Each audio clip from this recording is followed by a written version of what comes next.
I think the issue that Fedor's having, and I don't want to speak for him, of course, it's just always clear that I think we want to jam to make sure we get all the money from tens and maybe sort of ace queens, and I don't know. Like, maybe if the hands were reversed, we might see Jeremy trap with aces. He does find the click. Thank you. Yeah, it just feels like on the off chance Jeremy Osmus just is making some play here with the king jack off, it feels disastrous not to just flat this extra 600, which you could hypothetically do with something, you know, like an ace queen off or an, I don't know. It's just a weird spot. It does feel so trappy, but if he had ace queen off, I think that's exactly what he would do. Yeah. I think he'd put in the 500 and then call this. Exactly. A jack high board, but of course we can just see it's just nut on nut. Ace jack suited, ace queen offs, and ace queen suited.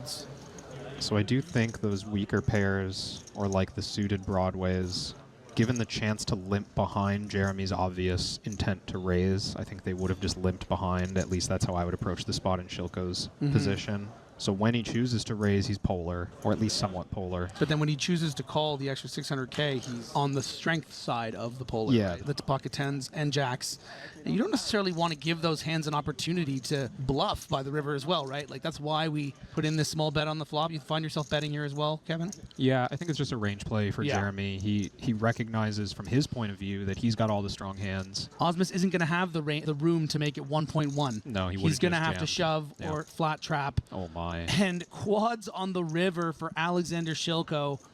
You know, you think there's not much to do here, just kind of sitting and hemming and hawing while you know that you're going to go all in. These are good opportunities for the pros to ask themselves that same question. If you're in Shilko's spot, he could be thinking here, not for this hand, of course, but for his future development as a player. How would I bluff this spot? Like, how the heck am I going to play a range? And he bets 1 million, so he doesn't go for the jugular. He just goes for a vein.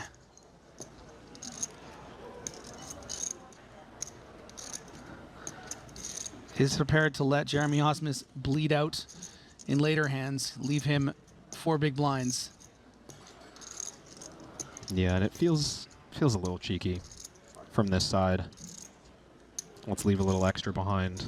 I would say the only merit in sizing down is if you're bluffing here, you have concerns that Jeremy's trapping. You have concerns that you're just going to walk into the nuts.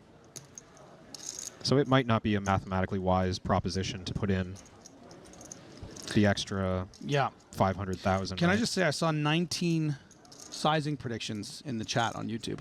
19 different ones. 19 different ones. Well, some were the same, but, you know, 19 different predictions.